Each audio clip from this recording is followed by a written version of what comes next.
Hi everyone, welcome to my channel, Tomorrow Revenge, where you can witness the power of women.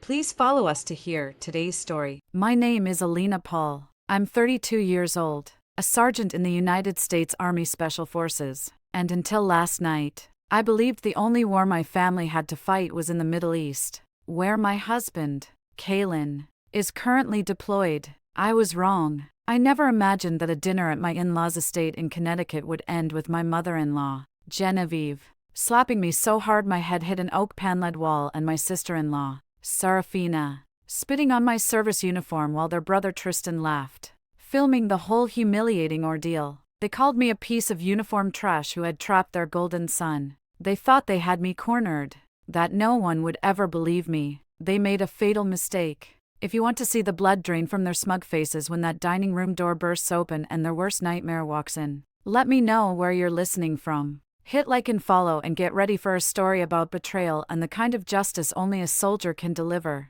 The evening began with a performance worthy of an Oscar. A deadly sweetness hung in the air of the Ashworth's cavernous dining room, thick and cloying like cheap perfume. The room itself was a monument to old money and quiet hostility, with ceilings so high they seemed to swallow sound and portraits of stern-faced ancestors judging my every breath. Genevieve, my mother-in-law, played her part to perfection. She poured me a glass of expensive Chardonnay, the cold crystals sweating in my hand, her smile a carefully constructed mask that never quite reached the Arctic chill in her eyes. Every movement was deliberate, from the way her diamond bracelet caught the light to the precise, almost surgical way she sliced her filet mignon. "We just really want to understand your world, dear," she cooed, her voice smooth as silk, but with the underlying tension of a tripwire. It was a classic interrogation technique disguised as familial concern. Across the acres of polished mahogany, retired General Sterling Ashworth nodded slowly.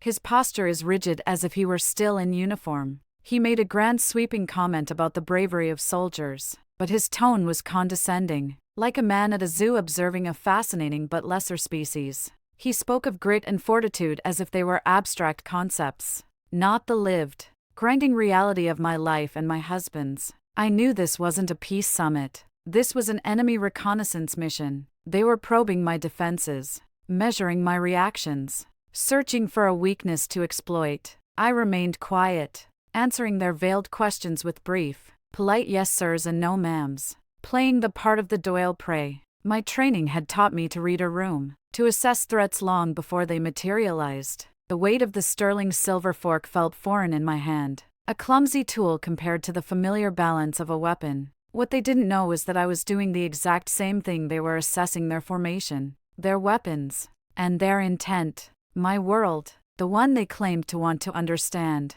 had taught me that the most dangerous battles are often the ones that begin in silence. In a room like this, words were bullets, and I was counting their ammunition. The charade finally crumbled when Serafina, Kaylin's sister, let the first shot fly. She had been picking at her food, a bored, petulant expression on her face. She set her fork down with a delicate clink, a sound that cut through the oppressive quiet. She casually inspected her manicure, then looked up at me through her lashes, a slow, insolent gaze. "I just don't understand what Kaylin sees in someone so rugged," she said, the word dripping with disdain. "The army must have stripped all the femininity right out of you, hasn't it?" That was the signal. The attack had begun. Genevieve immediately reinforced her daughter's position like a well-drilled fire team. "That's precisely what worries me," she chimed in, placing a concerned hand on her chest in a gesture of flawless theatrics. "Alina, my son needs a wife who can attend society galas,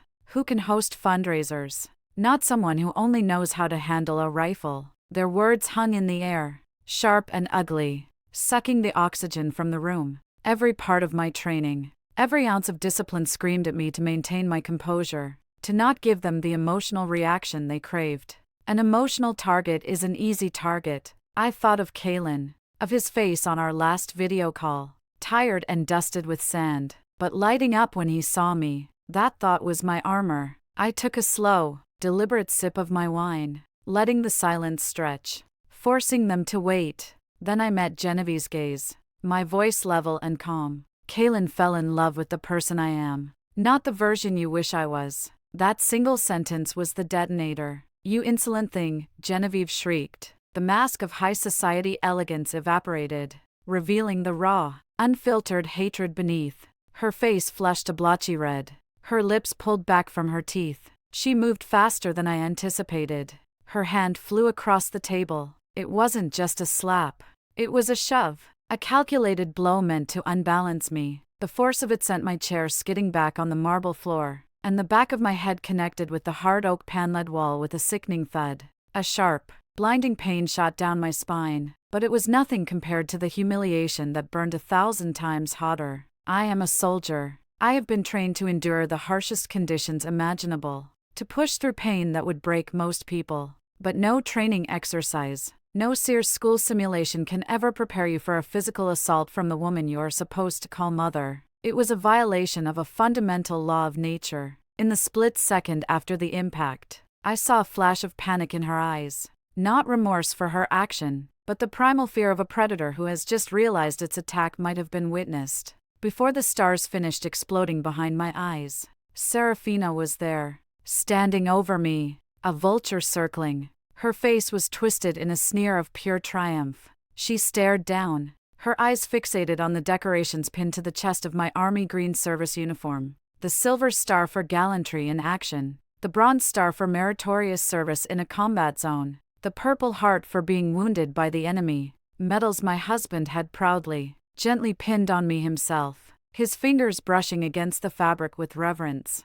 "Garbage," she whispered, her voice laced with venom, and then she spat. The sound was obscene in the silent room. A thick glob of saliva landed squarely on the uniform, sliding down the dark olive fabric to rest on the white name tape, right over the block letters spelling Paul. It wasn't just a personal insult. It was a desecration, a sacrilege. They had defiled the uniform, the very symbol of the honor that I and thousands of soldiers, sailors, airmen, and Marines had bled for, fought for, and died for. An ice-cold rage, clean and pure, surged through my body. It wasn't hot and messy. It was the focused, chilling fury of a sniper acquiring a target. My breathing evened out. My heart rate steadied. The pain in my head receded to a dull throb. The world sharpened into crystal-clear focus. Across the room, Tristan, the youngest, let out a delighted wheezing laugh. His smartphone held high, its lens a malevolent red eye capturing every single moment for his future amusement. In that instant,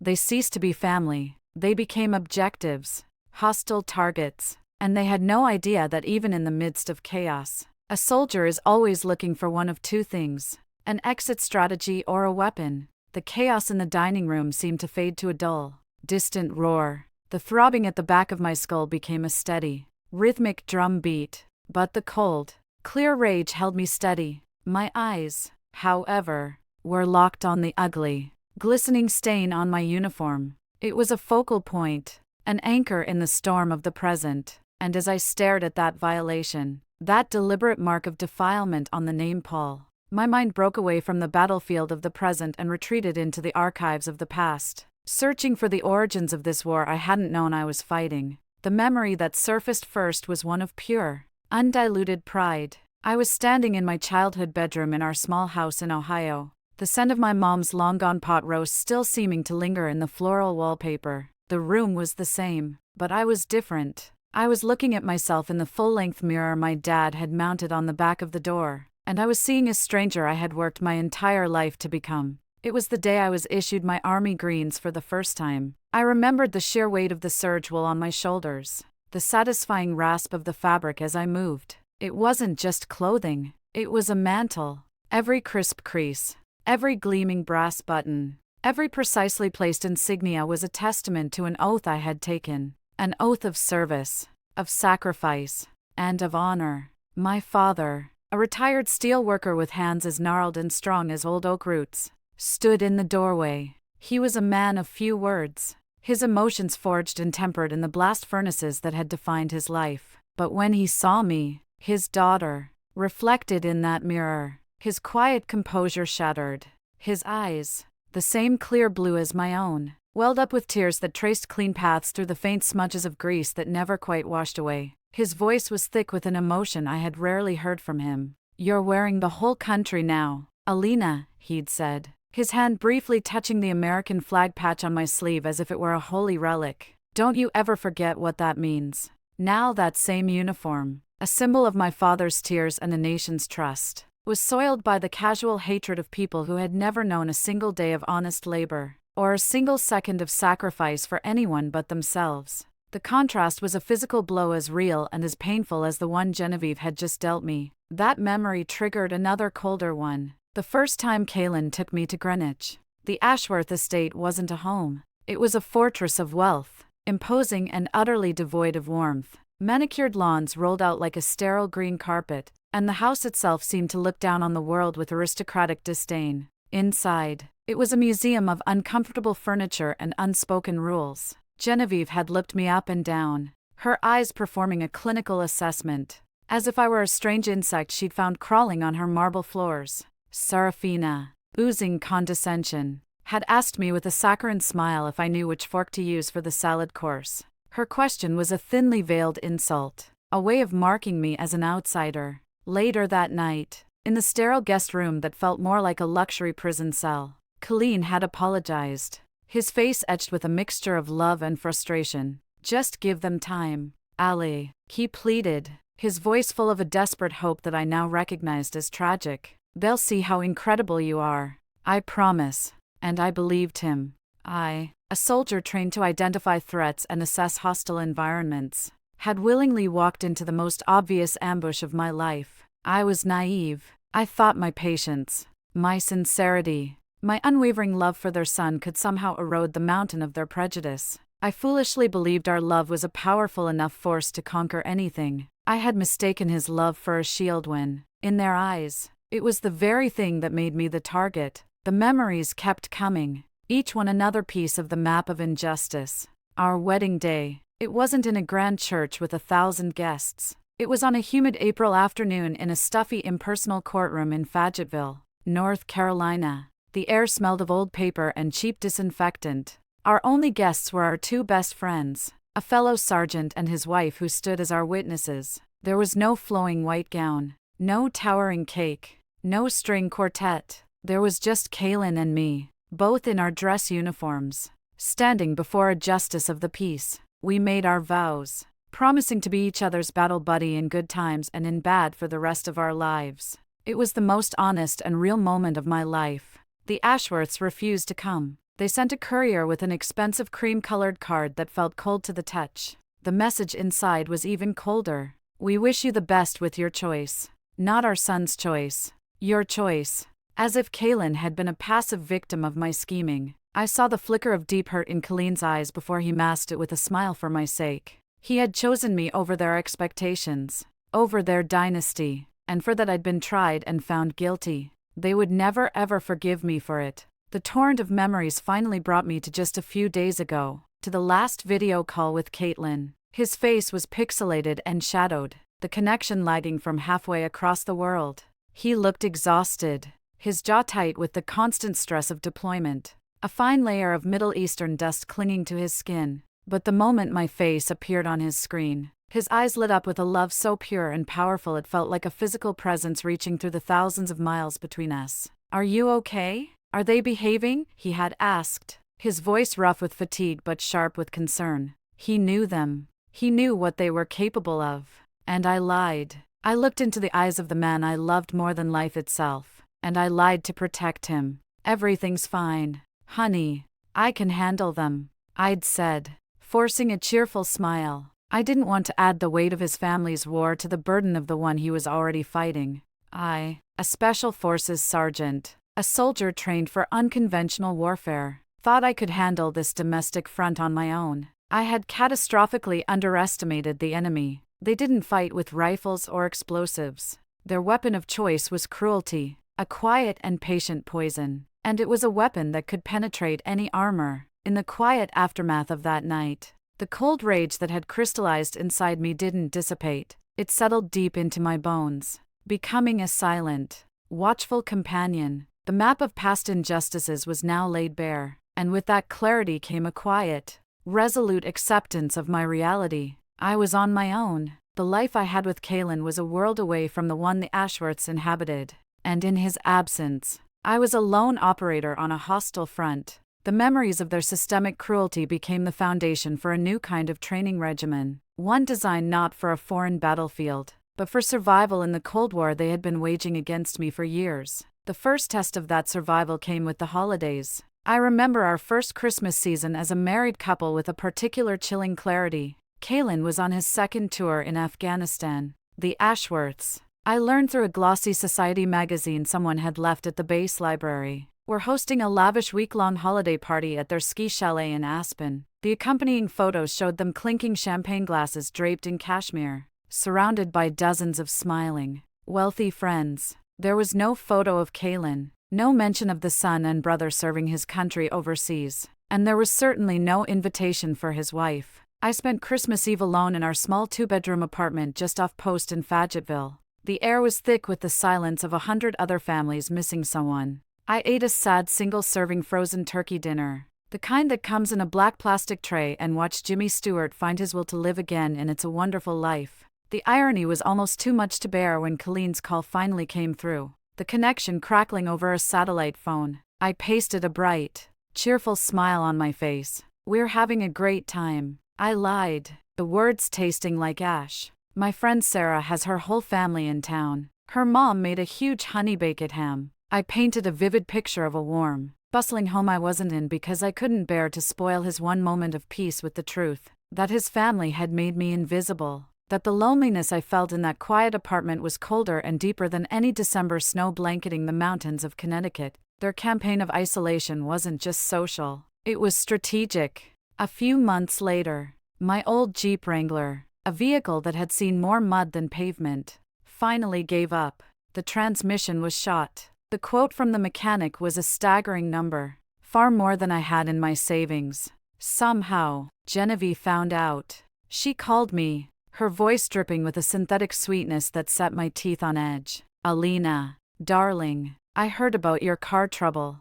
she purred. "Don't you worry your pretty little head. I'll wire you the money. Just consider it a little gift from me to you." I held the phone, my knuckles white. I knew what it was. It wasn't a gift. It was a leash. It was a chain she could use to pull me, to control me, to make me indebted to her. She wanted me to need her because needing her meant she owned a piece of me. "Thank you for the offer, Genevieve," I said, my voice polite but firm. "But I have it handled." I hung up before she could protest. That month, I picked up weekend shifts at a local dive bar just outside the base, the kind of place with sticky floors and the lingering smell of stale beer. For 4 straight weekends, I slung beers and wiped down tables, my back aching and my feet screaming in protest. I'd get home long after midnight, my hands smelling of bleach and fried food. But at the end of the month, I walked into that mechanic shop and paid for the repairs in cash. My hands were raw and calloused, but my self-respect was intact. It was a small victory, but it was mine. In the midst of those long, cold months of quiet endurance, a package arrived. A simple battered cardboard box with Kalen's familiar scroll on it covered in customs tape from an APO address. My hands trembled slightly as I sliced it open. Inside, nestled in crumpled newspaper, was a silk scarf, the most brilliant shade of cerulean blue I'd ever seen, soft and impossibly warm to the touch. Tucked inside was a handwritten letter on a creased piece of paper. "Bought this in a market near the base," he wrote. The old man who sold it to me said, "This blue is the color of hope. I'm sending all of my hope to you, Ollie. Stay warm." I wrapped the scarf around my neck, burying my face in the soft fabric. It smelled faintly of him, of dust and salt, and something uniquely Kalen, and I stood there in the middle of my quiet kitchen and I cried. It was the first time I had cried since he'd deployed. They weren't tears of self-pity or loneliness. They were tears of overwhelming gratitude. I was crying because I was loved fiercely, unconditionally. His love was my fortress, the one stronghold they could never breach. Instead of letting their isolation break me, I turned it into a crucible. I began to treat my life not as a waiting period, but as a training ground. Every morning before the sun rose, I would run 10 miles, the cold North Carolina air burning my lungs, pushing my body to its absolute limit, so my mind had no room for despair. I spent hours at the shooting range, the precise, methodical focus on the target, clearing my head of the toxic noise of the Ashworths, the sharp crack of the rifle, the recoil against my shoulder. It was a form of therapy. I read everything I could get my hands on. Books on military strategy, on psychology, on the leadership tactics of great figures who had faced down impossible odds. I wasn't just staying in shape for my next deployment.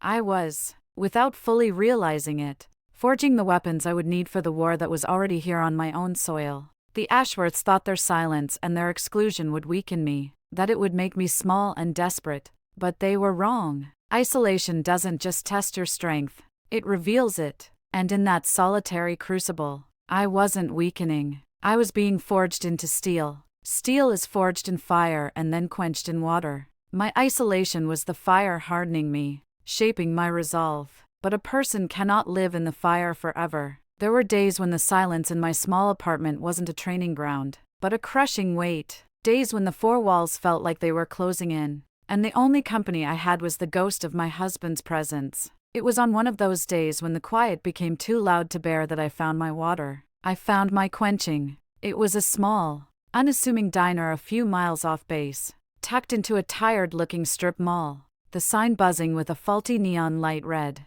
"The Soldier's Mess." It was the kind of place you could easily drive by 100 times and never notice. But that day, I pulled my Jeep into the parking lot, needing nothing more than to be surrounded by the anonymous chatter of strangers. The moment I stepped inside, the warm, comforting smell of garlic, coffee, and frying bacon wrapped around me like a blanket. The place was run by a woman who seemed to be a permanent fixture behind the counter. She was in her 60s with a cloud of dark hair fighting its way out of a bun and hands perpetually dusted with flour. Her name was Maria. Her smile was as warm and genuine as the steam rising from the coffee pots, and it reached all the way to her kind, knowing eyes. She didn't know me from anyone, but the first time I walked in, wearing my fatigues, she took one look at my face and seemed to understand everything. She simply wiped her hands on her apron, pointed to a worn-out booth in the corner, and said in a voice that was both growly and melodic, "You look tired. Honey, sit. I'll make you some lasagna." I didn't have the energy to argue. I just slid into the booth and sat there in silence as she brought me a heaping plate of the best lasagna I had ever tasted, rich with cheese and a sauce that tasted like it had been simmering for generations. I ate slowly, and for the first time in months, I felt something other than loneliness or anger. For the first time, I felt like I was home. That diner became my safe house, my forward operating base in the war of attrition against my own solitude. Maria never once asked me about my in-laws. She never pried into my life or Kaylin's deployment. But she knew, a woman whose own husband, a command sergeant major, had been killed by a roadside bomb in Iraq. She had a sixth sense for the invisible wounds soldiers and their families carry. Sometimes I'd just sit at the counter nursing a cup of black coffee, and she'd work in comfortable silence, only pausing to place a plate with a warm cannoli in front of me. Sometimes, she said to me one afternoon, her back to me as she kneaded a mountain of dough, "The toughest fight isn't over there. It's right here." She tapped her chest with a floured hand. "But you're a fighter, Bambina. I can see it in your eyes." That simple validation, that quiet acknowledgement from a near stranger, meant more to me than any hollow compliment General Sterling had ever uttered. She didn't see the gold-digging trash that Genevieve saw. She didn't see a socially inept soldier. She saw a warrior. She saw me. My second ally appeared in the one place I went to exercise my demons, the base gym. He was a retired master sergeant named Frank, a mountain of a man who had lost his left leg below the knee to an IED in Afghanistan. He moved with a slight rhythmic gait on his high-tech prosthetic, and he became my unofficial and very reluctant training partner. Frank never offered me a shred of pity. Pity was a weakness he had no time for. Instead, he offered me a challenge. He'd see me on the bench press and bark, "That's all you got, Paul. The enemy ain't going to wait for you to take a water break." He pushed me, insulted me, and competed with me. We'd share war stories between sets, the funny ones, the stupid ones, and sometimes the ones that still hurt. We communicated in the rough, unfiltered language of soldiers, a bond forged in shared sacrifice and gallows humor. Maria and Frank, the Italian-American Gold Star wife who fed my soul, and the gruff disabled veteran who sharpened my spirit. They became my family, not a family of bloodlines and bank accounts, but one built on a foundation of mutual respect and shared scars. They were the family I chose, the family that chose me. One evening, after a particularly grueling session, Frank tossed a book into my lap. "The wife is making me read this stuff. You should probably read it, too," he grumbled, trying to sound annoyed, but I saw the flicker of concern in his eyes. The book was Daring Greatly by Nee Brown. That night, I didn't sleep. I read. I devoured every word. I saw myself on every page. The stoicism, the refusal to show weakness, the armor I had so carefully constructed around my heart. I realized that my silence, my determination to handle everything on my own, wasn't just strength. It was also a form of fear. Fear of being a burden. Fear of being seen as weak. Nee Brown wrote, "Vulnerability is not winning or losing. It's having the courage to show up and be seen when we have no control over the outcome." The words hit me like a physical force. They gave me permission to feel something other than rage or resolve. They gave me permission to be human. It makes me think about all the Maras and Franks out there in the world. The people who step in and become the family we need right when we need them the most. If you have someone like that in your life, someone who saw you when you felt invisible, I want you to hit that like button right now in their honor. And in the comments below, just write the name of your chosen family member. Let's fill this space with their names. That night, for the first time, I took out a piece of paper and a pen. I wrote a long letter to Kalen. I told him everything. The Christmas in Aspen, the broken down Jeep, the constant subtle cruelties. I wrote until my hand cramped and the paper was stained with tears I didn't even know I had left to cry. I folded the letter, sealed it in an envelope, but I didn't send it. I didn't need to. The act of writing it, of finally allowing myself to be vulnerable on the page, had already set me free. It was my own declaration of courage, my first step in daring greatly. The fragile peace I had built in my small corner of North Carolina, the warmth found at Maria's counter, and the strength forged in the gym with Frank, was shattered by the shrill,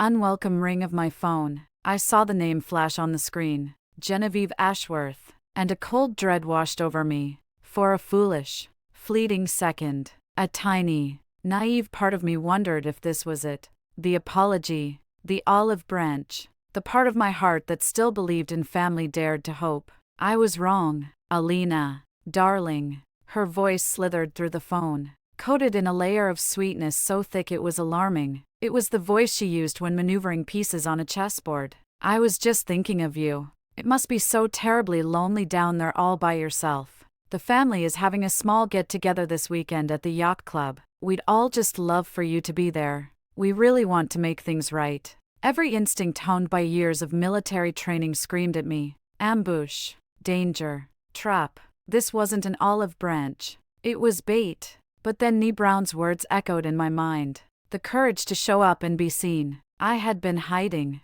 surviving in my self-imposed exile. But courage wasn't about avoiding the fight. It was about choosing your terms of engagement. My terms had changed. I would no longer show up hoping for acceptance. This time, I would show up on a reconnaissance mission. I would gather intelligence.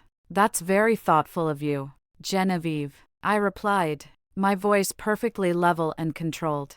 "I'd be happy to come." When I told Maria she was wiping down the counter at the diner, she stopped midair, her warm eyes filled with a deep maternal worry. She reached across and squeezed my hand. "Be careful, Bambina," she whispered, her voice low and serious. "A wolf never changes its fur. It only learns to wear better sheep's clothing." The Greenwich Yacht Club was the physical embodiment of Ashworth arrogance, a sprawling temple of old money perched on the Long Island Sound. Gleaming white sailboats bobbed in the marina. The members, uniformly dressed in crisp white and navy blue linen, drifted across manicured lawns, speaking in that distinct nasal tone of the New England elite, a sound that always set my teeth on edge. The Ashworth greeted me with air kisses that never made contact and smiles as brilliant and fake as cubic zirconia. As they led me through the crowd, I felt the ripple of judgment follow me. I was a foreign object in their pristine world, my simple navy blue dress and military posture scanned by 100 pairs of eyes.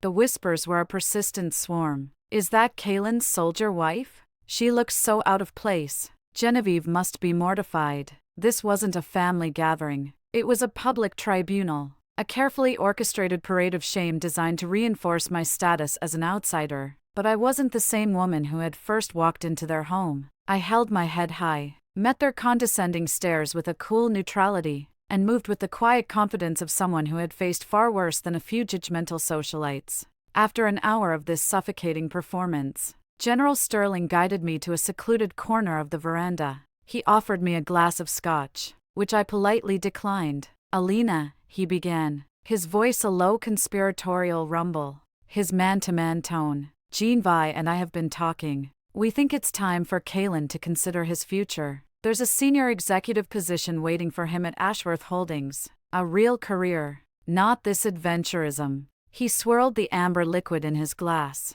"And of course, as his wife, you would be well taken care of. A permanent seat on the board of the Ashworth Family Trust." He said it so casually, as if my husband's entire life and career were just another asset to be managed. "We're prepared to let bygones be bygones," he continued, his eyes glinting with the cold certainty of a man who believed everything had a price. "If you can be sensible and persuade Colleen to make the right decision for the family." There it was, the poison pill wrapped in gold foil. It wasn't an offer. It was a bribe, a blatant, insulting attempt to use their fortune to strip my husband of the one thing he valued more than anything: his service, his honor, his identity as a soldier. They wanted to buy him, and they thought I was the broker. A cold, clean anger rose in my chest. "My husband's honor is not for sale, General," I said, my voice quiet, but as hard as steel. The mask of affability dropped from his face, replaced by a flash of raw fury. His jaw tightened. Just as he was about to speak, Tristan materialized at his side,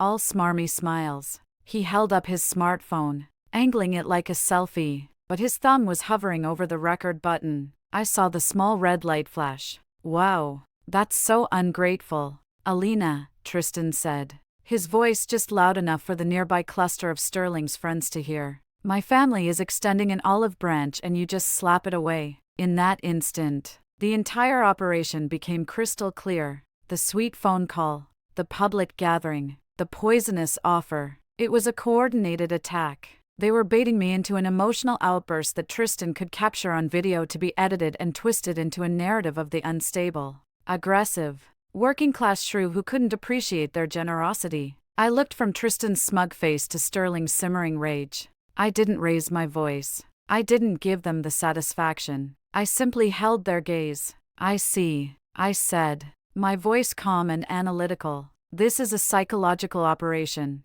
a very amateur one." I turned my back on them, on their stunned, furious faces, and walked away. I left them standing on the veranda, their plan in ruins, their bait untaken. The battle was far from over, but I had just won a decisive skirmish, and I knew with absolute certainty that their failure would only make them more desperate. After the fiasco at the yacht club, a quiet, determined fire began to burn inside me. I channeled that energy, that cold fury, into something meaningful. 4 months, Maria, Frank, and I had poured every spare moment of our lives into organizing a small charity auction. Our mission was simple but sacred: to raise funds for the Gold Star Families Organization, a nonprofit that provides support for the families of service members who have died in the line of duty. This event was more than just a project for me. It was personal. It was a tribute. We were dedicating the auction to the memory of Sergeant David "Davy" Jones, Kalen's best friend,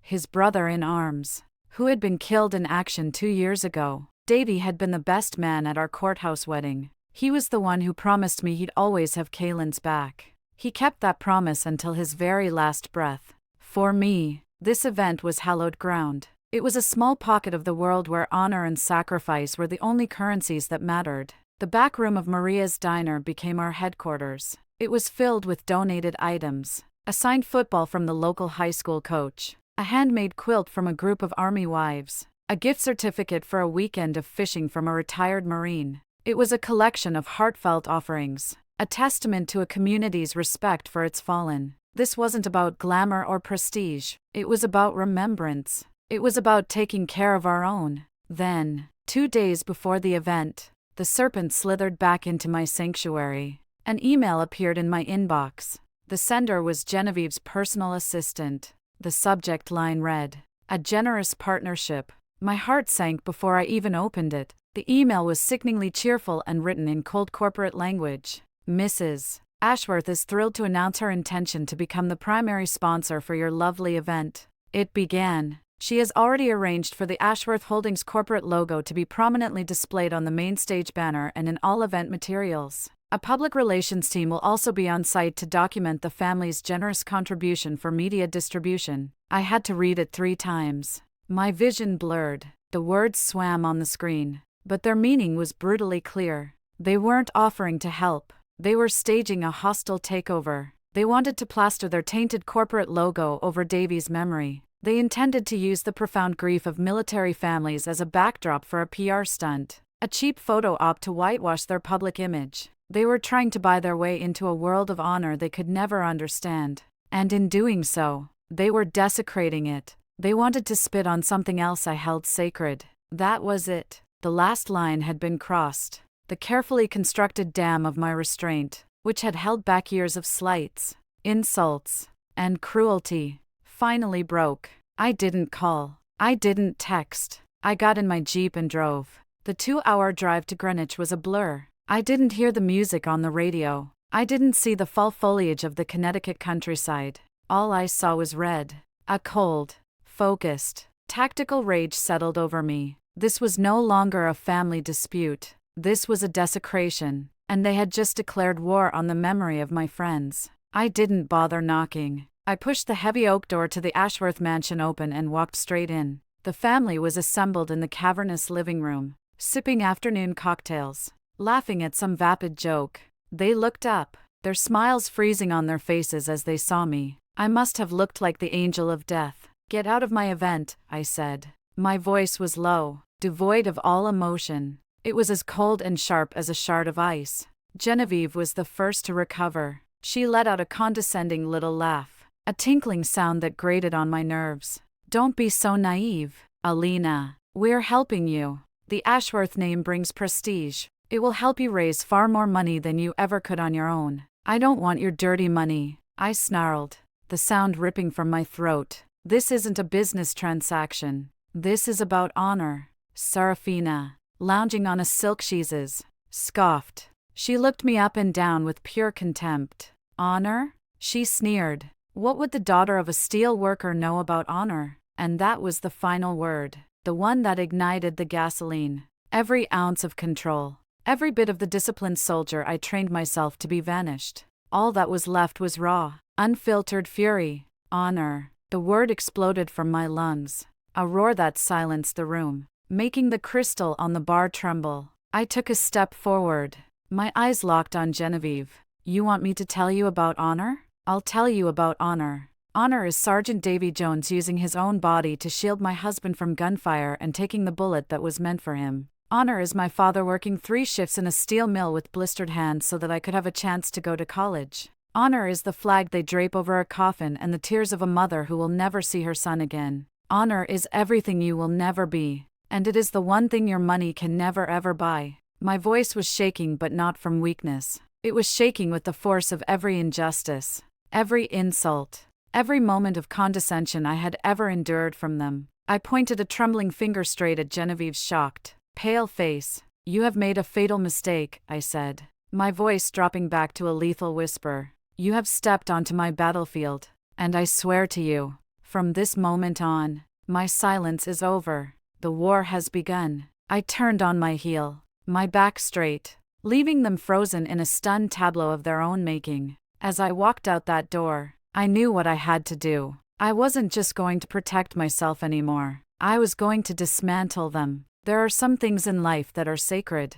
Family, love, and for many of us, the honor of those who serve and sacrifice. They crossed a line that should never have been crossed. If you believe in defending that kind of honor, hit the like button for every soldier like Davy Jones. And in the comments, I just want you to write one single word that the Ashworths will never understand. Honor. I knew they had underestimated me before, but now they had no idea of the enemy they had just created. The drive back to Fagotville from Greenwich was a silent 2-hour blur of highway lights and simmering focus. The explosive rage that had erupted in the Ashworths' living room had cooled, crystallizing into something far more dangerous. Cold, clear, tactical certainty. My emotions had been a liability. Now they were fuel. The war had been declared. So what was my first move? In every military operation, the first step is to secure your base and assemble your assets. My apartment, paid for by a trust controlled by the Ashworths, was compromised territory. So, I didn't go home. I went to the one place I knew was safe. I walked into Maria's diner just before she closed up for the night. Frank was sitting at the counter, nursing a cup of black coffee. They both looked up as I entered, and the question was in their eyes. They didn't need to ask. They saw it on my face. I need a secure operating base, I said, my voice flat, professional. It was the same tone I would use to brief a mission. And I need my team. Maria didn't hesitate. She simply nodded, untied her flour-dusted apron, and hung it on a hook. The diner is yours, she said. Whatever you need. Frank pushed his coffee cup aside and gave me a grim, determined look. Just give us our orders, Sergeant. With my command center established, it was time to call in my specialists. I didn't call a lawyer first. That was a conventional weapon for a conventional fight. This was something else. I pulled up my phone and made the most important call of the night. It rang twice before a familiar, slightly nerdy voice answered. "Talk to me," he said. "Hey, wizard," I replied, a small smile touching my lips for the first time that day. "It's Ollie. I need you to do some of your magic for me." Wizard Sergeant Marcus Thorne was a legend in the signal intelligence community. We had served together on a deployment years ago. He was the guy who could pull a ghost out of a machine. I gave him a brief, unembellished summary of the situation. He didn't ask for details. He didn't question my motives. The only thing he asked was, "Are you safe?" "I am," I confirmed. "Good. Send me the IP address for their main network." "Consider it done, Ollie." He hung up. That was the beauty of the brotherhood of soldiers. Loyalty is the default setting. It doesn't need to be earned twice. A few hours later, as the three of us sat in the small, cluttered back office of the diner, surrounded by boxes of pasta and canned tomatoes, my laptop pinged. An encrypted link from Wizard. I clicked it, entered the password he'd sent, and began the download. It was a massive file, terabytes of data. "What is it?" Maria asked, peering over my shoulder. "The ammunition," I replied. It was everything. Footage from every security camera inside and outside the Ashworth mansion going back 6 months. For the next several hours, Frank and I sat in silence. The only sound, the hum of the old refrigerator and the click of the mouse as I navigated through the video files. Maria kept us supplied with fresh coffee. It was worse than I could have imagined. We watched a highlight reel of their contempt. We saw Genevieve on the phone with one of her friends, mocking my Ohio accent. We saw Serafina finding the small, thoughtful Christmas gift I had left for her, a first edition of her favorite book I'd hunted down in an old bookstore, and tossing it directly into a trash can with a look of disgust. We saw General Sterling on the verge with a colleague referring to his son's marriage as a temporary embarrassment. And then we found the footage from that night. The night of the ambush. It was all there, captured in high definition from 3 different angles. The slap, the spit hitting my uniform, Tristan's gleeful laugh, the cold, cruel words, the conspiracy. Frank, a man who had seen the worst of humanity on the battlefield, let out a slow, heavy breath. He shook his head, his eyes fixed on the screen. "Jesus, kid," he whispered, his voice thick with disgust. "This isn't a family. It's a goddamn crime syndicate." Seeing the raw, undeniable proof was like pouring salt on a wound, but it was also clarifying. It burned away any lingering doubt, any shred of sentimentality. It solidified my resolve into something unbreakable. I took a large sheet of butcher paper from a roll Maria used for table coverings and spread it across a table. In the center, I wrote the mission objective, target, justice, and boundaries. From that central point, I began to map out my war. My plan would advance on 3 fronts. The first was legal. I needed a lawyer, but not just any lawyer. I needed someone who specialized in domestic abuse and harassment cases, and preferably a veteran. Someone who understood the language of honor and wouldn't be intimidated by the Ashworth name or their high-risk legal team. The second front was information warfare. My strategy here was simple. Go dark. Maintain absolute silence and let them make the first move. They had Tristan's edited video. They thought it was their ace in the hole. My unedited multi-angle footage wasn't just a weapon. It was a tactical nuke to be deployed only when it would cause maximum strategic damage. Sun Tzu's words, which I'd scribbled on a sticky note and stuck to my bathroom mirror years ago, came to mind. Know your enemy and know yourself, and you will not be imperiled in 100 battles. The third and most critical front was personal. I had to inform Kalen. He deserved to hear the unvarnished truth directly from me, not through the twisted lies of his family. I knew a phone call was too risky and too emotional. He was in a hostile environment. He needed to be focused on his mission, not on a war back home. So, I opened my encrypted email client and composed a message to his secure address. I wrote it like a situation report, concise, factual, and to the point. I told him the situation on the home front had escalated, that hostile actions were taken by his family, and that I had secured evidence and was proceeding with countermeasures. I assured him my personal security was guaranteed and told him to remain focused on his mission. I ended it with, "I love you. Over and out." I hit send. There was no part of me that worried he wouldn't understand. We were more than husband and wife. We were teammates. He would trust my judgment. He would trust that I had the situation under control. This was my fight to start, but I knew with every fiber of my being that he would be there to help me finish it. The Ashworths, cornered and panicked, made a classic tactical error. They underestimated their enemy. My silence wasn't weakness. It was discipline. It was the calm before the storm. And they, in their arrogance, walked right into it. 2 days after my visit, my lawyer, a retired Marine colonel named Jackson, who had the calm, predatory stillness of a sniper, forwarded me an email he'd received.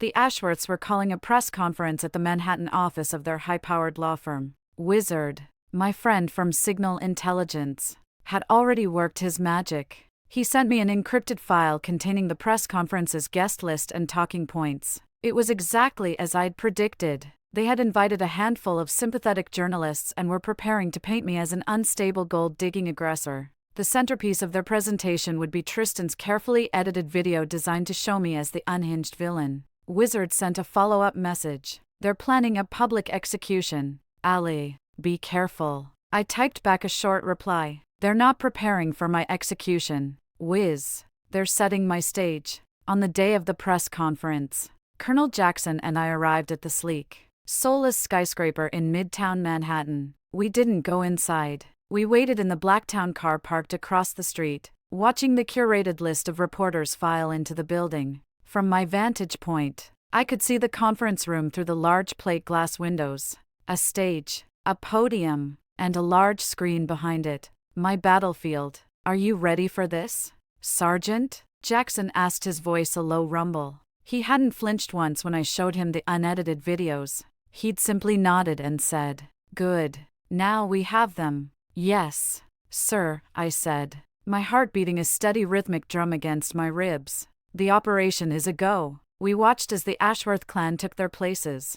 Genevieve, dressed in mourning black Chanel, dabbed at her dry eyes with a silk handkerchief. General Sterling stood stiffly beside her, the very picture of a patriarch wronged. Tristan and Serafina hovered behind them, their faces arranged into masks of somber concern. It was a masterful performance. Genevieve stepped up to the podium. Her voice, trembling with practiced sorrow, filled the room. "It is with the heaviest of hearts that we are forced to address these unfortunate family matters publicly," she began, her voice catching. "We have always tried to welcome our son's wife, but her recent instability has created a situation that is both painful and dangerous." That was our cue. Jackson gave a slight nod to our driver. We got out of the car. We didn't rush. We walked with deliberate purpose across the street and into the lobby. As we rode the elevator up, I could feel the adrenaline coursing through me. Not the hot, messy adrenaline of a firefight, but the cold, clean surge of a plan perfectly executed. Just as Genevieve was saying, "We have video evidence of her unprovoked aggression, which we are now prepared to show you." The heavy doors to the conference room burst open. Every head in the room snapped toward the entrance. A collective gasp went through the reporters. The clicking of cameras stopped. For a moment, there was absolute deafening silence. Standing in the doorway, ramrod straight, was Captain Kalen Vance. He was in his full Army service uniform, the deep blue coat, the light blue trousers, the white shirt and black tie. The polished brass on his belt buckle gleamed under the conference room lights. The medals on his chest, the bronze star, the purple heart were a silent testament to a world of honor the people in this room knew nothing about. He had taken a special military transport flight and had landed just a few hours ago. He was supposed to be thousands of miles away. The color drained from the faces of the Ashworths. It was a spectacular sight. Genevieve's jaw dropped, her carefully constructed mask of sorrow shattering into a million pieces. Seraphina's eyes went wide with sheer terror. Tristan physically recoiled, stumbling back a step as if he'd been struck. General Sterling's face, usually a mask of stoic authority, turned a pasty, sickly white. Their worst nightmare, in full dress uniform, had just walked through the door. Kalen's eyes scanned the room, cold and hard as granite before they landed on his family. He walked forward, his footsteps echoing in the stunned silence. He didn't look at me, not yet. His focus was entirely on the enemy. "Mother," he said, and his voice cut through the air like a razor. It was quiet, yet it carried an authority that filled the entire room. "I believe you've omitted a few key details from your story." He walked directly to the podium and stood beside his trembling mother. He turned to face the stunned reporters. His gaze was unflinching. "My name is Captain Kalen Vance. I came home a little earlier than expected," he said, his voice ringing with command. "I was standing outside the dining room door on the night in question. I heard you planning to destroy my wife's reputation. I heard you, Tristan, bragging about how you would edit the video to make her look like the aggressor." Every word was a hammer blow, driving another nail into the coffin of their lies. "He's lying," Genevieve shrieked, her voice shrill. He's suffering from PTSD. He doesn't know what he's saying." General Sterling found his voice and bellowed, "My son is unwell. This is a private matter." The reporters erupted into a frenzy of questions. Kalen held up a hand and the room fell silent again. He looked at his father, a flicker of something, pity perhaps in his eyes. Then it was gone, replaced by icy resolve. "Perhaps," Kalen said, his voice dropping to a dangerously calm level. "We should review the complete unedited events of that evening just to clear things up."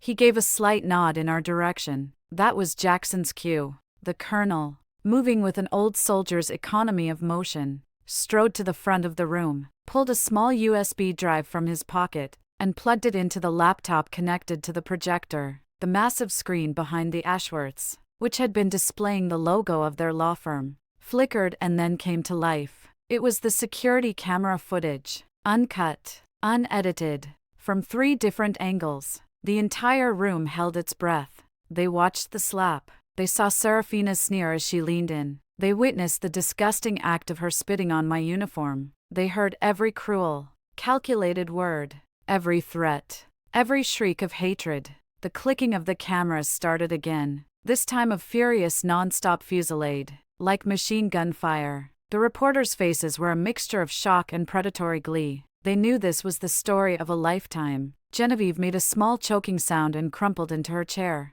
her face in her hands. Seraphina covered her face, turning away from the screen as if she could hide from her own vile actions. Tristan, the brave little filmmaker, looked like a cornered rat, his eyes darting around the room, searching for an escape that didn't exist. The video ended. Kalen walked away from the podium. He walked directly to me. He ignored the reporters, ignored his shattered family. He took my hand, his grip firm and steady. Then he turned to face the podium one last time, his voice ringing out clear and true for everyone to hear. "She is my family," he declared, his eyes locking with his father's. "And you just declared war on both of us." Victory isn't a single explosive moment. It's a shockwave. What happened in that Manhattan conference room wasn't the end of the war. It was the detonation. In the days that followed, Kane and I found ourselves at the epicenter of the fallout. The story exploded. It wasn't just the mainstream news which delighted in the takedown of a powerful old money family. It was our world that reacted with the most force. Task and Purpose and the Military Times, respected publications read by everyone in uniform, ran the story with blistering headlines. The disgrace in Greenwich: Ashworth patriarch humiliates Green Beret daughter-in-law. The unedited video was everywhere. The military community, a fiercely protective tribe, was outraged. The story of a decorated soldier being spat on by the wealthy elite was the kind of story that ignited a firestorm. The consequences for the Ashworths were swift and brutal. We didn't have to lift another finger. The machine of public opinion, once set in motion, did the work for us. General Sterling was forced to resign from the boards of 3 different defense contractors. Ashworth Holdings faced calls for boycotts. The family retreated behind the high walls of their Greenwich fortress. But the damage was done. Their name, once a symbol of power, was now synonymous with disgrace.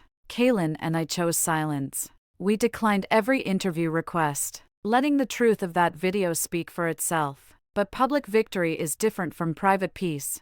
The night after the press conference, back in our small apartment near Fort Bragg, the adrenaline finally faded, leaving behind a profound exhaustion. The silence in the room was heavy, filled with everything that didn't need to be said. Colleen didn't let me go. He just held me, his arms wrapped around me as we sat on our worn-out couch. I could feel a slight, almost imperceptible tremor running through his body. It wasn't just anger anymore. It was grief. That was his family, his blood, and he had just witnessed its complete moral decay, had been forced to be the one to expose it to the world. A son should never have to do that. "I'm sorry, Ally," he whispered into my hair, his voice thick. "I'm so sorry I didn't protect you from them sooner." I leaned back and looked at him at the deep sadness in his eyes. "You were there when it mattered most," I said softly. "You came home. You chose the right side." "Teammate." He managed a small pained smile. "Always," he said. That was all we needed. In that moment, the noise of the outside world faded away, and it was just us, 2 soldiers in the quiet aftermath of a battle won, beginning the long process of counting the costs. A week later, a crisp cream-colored envelope arrived via messenger from Colonel Jackson's office. It was from Genevieve, drafted by her legal team. It was a masterclass in corporate non-apology filled with hollow legal-approved phrases like deepest regrets for the unfortunate series of events and a sincere hope for familial reconciliation. There wasn't an ounce of genuine remorse in it. It was the letter of a CEO addressing a PR crisis, not a mother speaking to her son and his wife. That evening, Kane and I took the letter out to the small patchy backyard of our apartment building. We stood by the rusty communal grill, the last rays of the North Carolina sun painting the sky in shades of orange and purple. We read it one last time, the empty words feeling like ash in our mouths even before they were burned. Colleen took out his Zippo lighter, the same one he'd carried on 3 deployments. With a flick of his thumb, a small, steady flame appeared. He held it to the corner of the expensive paper. We watched as the fire caught, curling the edges, turning the carefully crafted lies black. The flames consumed deepest regrets and devoured hope for reconciliation until there was nothing left but a fragile glowing skeleton of ash. "There's no going back," Colleen said, his voice quiet but resolute. The last of the embers floated up into the twilight and disappeared. "We build our own family, Ollie. Starting now." He was right. The final step was to make that separation official, to turn our emotional boundary into a legal fortress. Colonel Jackson drafted the settlement agreement. The terms were non-negotiable. The Ashworths were to issue a formal public apology drafted by us. They were to make a substantial 7-figure donation to the Gold Star family's charity we had organized the fundraiser for. And the most important term, a permanent, legally binding, no-contact order. Any attempt to contact us directly or indirectly would be considered harassment and would trigger severe legal penalties. They signed it without a fight. They had no other choice. We had established a demilitarized zone around our lives, a line they could never cross again. In the quiet days that followed, I thought a lot about forgiveness. There's a passage in the Bible in Matthew about forgiving someone 70 times. 7 times. I used to think that meant you always had to let the person back into your life. I don't believe that anymore. I forgave them, not because they deserved it, not because they asked for it. I forgave them because I deserved peace. Holding on to that much hatred is like carrying a rucksack full of stones on a 20 m march. It only weighs you down. My forgiveness was me letting go of the weight of my hatred, not me opening the door for them to come back in. Some doors need to stay closed. They need to be locked, bolted and barricaded, not for their sake, but for yours. The ashes from that letter and from our old life settled 6 months later in the rich, dark soil of Virginia. We left North Carolina behind. Using the settlement money and our savings, we bought a small plot of land nestled deep in the Blue Ridge Mountains. Our new home was a log cabin, solid and unassuming, with a wide porch that overlooked a sprawling valley. There was no Greenwich luxury, no cold marble or pretentious art. There was only the quiet majesty of ancient mountains and a sky so full of stars it took your breath away. This was our new forward operating base, our sanctuary. Here we made the rules. Every morning we'd sit on that porch with steaming mugs of coffee, watching the mist burn off the valley below, breathing in air that smelled of pine and damp earth. It was a kind of peace I'd never known, a quiet so profound it felt like it could heal wounds you didn't even know you had. The ghosts of the Ashworths couldn't reach us here. Their world of poisonous whispers and calculated cruelty simply couldn't exist in a place like this. Kalen, true to his word, continued to serve, but in a new capacity. He took a position as a lead instructor at a nearby training academy, shaping the next generation of soldiers. His war was over. His new mission was to pass on his wisdom, and I, after many long nights spent staring at that starry sky, found my new mission, too. I started a non-profit organization, a small project that grew from the deepest parts of my own scars. I called it the Vanguard Project. We run intensive survival and resilience retreats exclusively for female service members on our land in the heart of these mountains. I teach them the skills that saved me. I teach them how to navigate by the stars when all their equipment has failed. I teach them how to build a fire in the pouring rain when they're cold and exhausted. And most importantly, I teach them how to identify and counter an enemy who doesn't wear a uniform,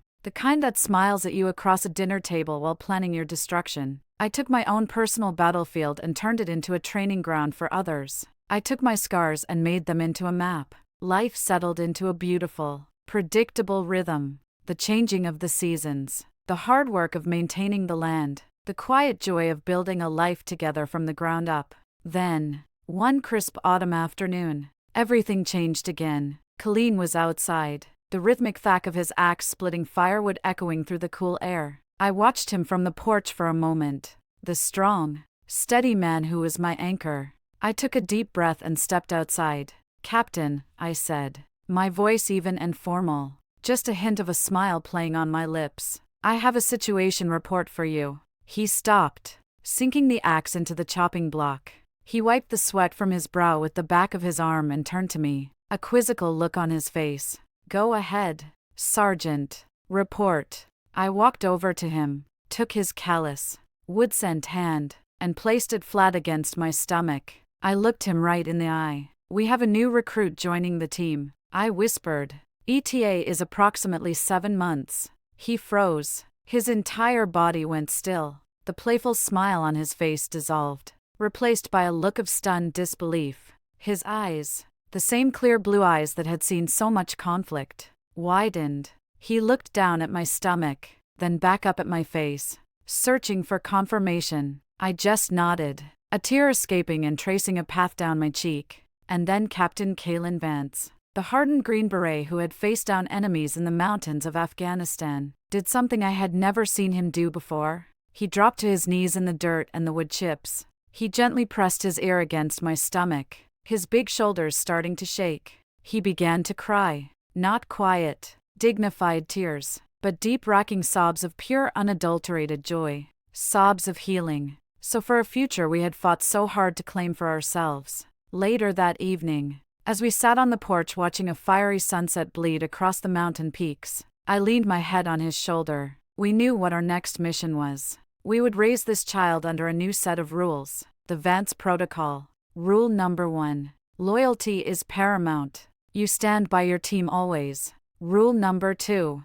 Honor isn't something you have. It's something you do. It's in your actions, not your name. Rule number 3. Family are the people who fight alongside you, not just the ones who share your blood. The war with the Ashworths was brutal. It cost us dearly, but in the end, it gave us the most precious gift of all: freedom. The freedom to define our own family, the freedom to live by our own code, and the freedom to know that when two soldiers stand together, they can face anything the world throws at them. In the army, we have a saying: embrace the suck.